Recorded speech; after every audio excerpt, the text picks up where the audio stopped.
मैं आपके साथ ईश्वरीय रिश्ते की 3 विशेषताएं बात करना चाहता हूं। यदि आप किसी के साथ रिश्ते कर रहे हैं तो आप आज एक रिश्ते में हैं। यह बहुत जरूरी है कि आप इन 3 नियम को ध्यान में रखें। पहला, ईश्वर को प्रसन्न करने की इच्छा। आपका रिश्ता दूसरे व्यक्ति, अपने प्रेमी या अपनी प्रेमिका को खुश करने के लिए नहीं है। आपकी इच्छा रिश्ते के जरिए ईश्वर को प्रसन्न करने की है। और आप ऐसा कैसे करते हैं? यह उस रिश्ते में पवित्रता बनाए रखने के लिए है। पहला पत्रस अध्याय 1 पद 15 कहता है, लेकिन जैसा कि जिसने तुम्हें बुलाया है वह पवित्र है, इसीलिए तुम अपने सारे कामों में पवित्र बनो, जिसमें तुम्हारा रिश्ता भी शामिल है। आप रिश्ते कर रहे हैं, आप 30 साल के हैं, आप 40 साल के हैं, आप परिपक्व हैं, आप शादी करने वाले हैं। यहां तक कि जब तक आप शादी नहीं कर लेते तब तक पवित्र बने रहे, क्योंकि ईश्वर कहते हैं मैं पवित्र हूं। इसलिए आपके रिश्ते की इच्छा ईश्वर को प्रसन्न करना है, एक दूसरे को प्रसन्न करना नहीं। रिश्ते में हमेशा दूसरे व्यक्ति को या समाज को खुश करने का दबाव होता है। कभी कभी आपके दोस्त आपसे ऐसी बातें कह सकते हैं, हर कोई इसे पूरी तरह से कर रहा है, लेकिन आप ऐसे नहीं हैं। कभी कभी आपके दोस्त कहेंगे, अरे बहुत पुराने जमाने के मत बनो। सुनो, बाइबल कभी पुराने जमाने की नहीं होती। गलती पुराने जमाने की होती है। जिस तरह से दुनिया चल रही है, लोकप्रिय संस्कृति, उदारवाद, वह मृत्यु है। पवित्रता कभी पुराने जमाने की नहीं होगी। क्या आप कह सकते हैं आमीन? विवाह के भीतर सेक्स की पवित्रता के लिए सम्मान। सेक्स सुंदर है, भगवान द्वारा बनाया गया है। एक पुरुष और एक महिला के बीच प्यार की अभिव्यक्ति है। परमेश्वर ने इसे केवल विवाह की सीमाओं के भीतर ही रहने के लिए बनाया है। और मैं आपको यह भी बता दूं, आप केवल विवाह के भीतर ही सेक्स का पूरा आनंद ले सकते हैं। और जिन्होंने विवाह से पहले इस क्षेत्र में प्रयोग किया है, वे 1000% गवाही दे सकते हैं। लेकिन भले ही आपने विवाह से पहले उन विशेषाधिकारों का लाभ उठाया हो, लेकिन आपने कभी इसका आनंद नहीं लिया। आप दोषी से भरे हुए थे, आप अंदर से टूटे हुए थे। इसने आपको कोई मूल्य नहीं दिया, इसने आपके जीवन को कम कर दिया, क्योंकि सेक्स का कभी भी विवाह के बाहर आनंद लेने के लिए नहीं बनाया गया था।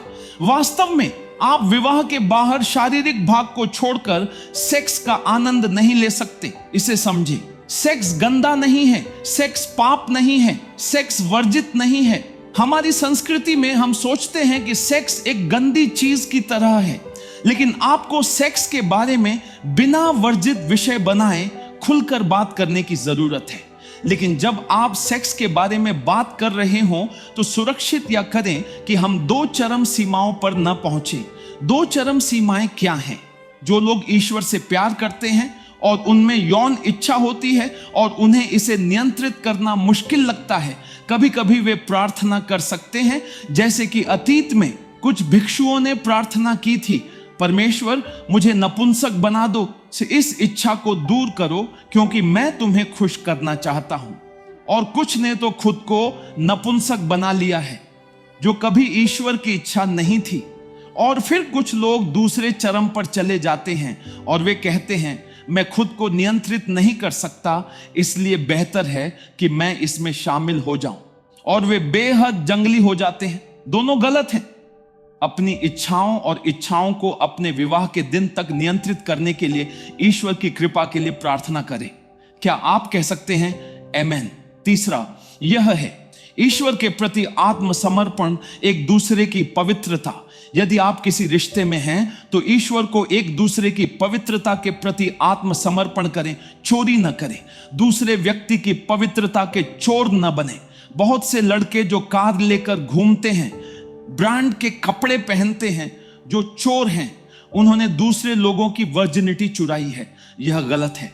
इब्रानियों अध्याय 10 श्लोक 4 में कहा गया है, आइए हम विचार करें कि हम एक दूसरे को प्रेम और अच्छे कर्मों के लिए कैसे प्रेरित कर सकते हैं।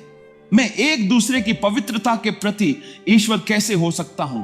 सबसे पहले इस रिश्ते के इरादों के बारे में शुरू से ही एक दूसरे के साथ ईमानदार रहें। और रिश्ते का इरादा यही होना चाहिए, मैं शादी के उद्देश्य को ध्यान में रखते हुए इस रिश्ते के बारे में गंभीर हूं। आपके रिश्ते का इरादा कभी भी यह नहीं होना चाहिए मैं बस इसे आजमाने जा रहा हूं, और अगर मुझे यह पसंद नहीं आया तो मैं आपको जब आप या वे जा रहे कह दूंगा। फिर किसी रिश्ते में प्रवेश न करें, क्योंकि आप और दूसरा व्यक्ति आहत होंगे। दूसरे व्यक्ति से जितना हो सके उतना पाने की चाहत में रिश्ता न बनाएं। आप खुद को चोट पहुंचाने जा रहे हैं। अपने इरादों के बारे में दूसरे व्यक्ति के साथ शुरू से ही ईमानदार रहें। अगर रिश्ता झूठ से शुरू होता है तो उसके सफल होने की संभावना नहीं होती, इसलिए झूठे वादों से एक दूसरे को प्रभावित न करें। क्या आप जानते हैं कि भारत सरकार ने एक कानून पारित किया है कि अगर कोई पुरुष किसी महिला से कहता है मैं तुमसे शादी करूंगा और उसे अपने साथ रहने के लिए मजबूर करता है और फिर उसे छोड़ देता है तो यह एक आपराधिक कृत्य है। उन्हें ऐसा कानून क्यों पारित करना पड़ा? ऐसा इसलिए है क्योंकि यह भारत में बहुत आम है। हम दूसरे व्यक्ति से जो चाहते हैं उसे पाने के लिए झूठ बोलते हैं और धोखा देते हैं। इतना मजबूत नहीं है। और मुझे यह खुशी है कि सरकार यहां पर सुरक्षा दे रही है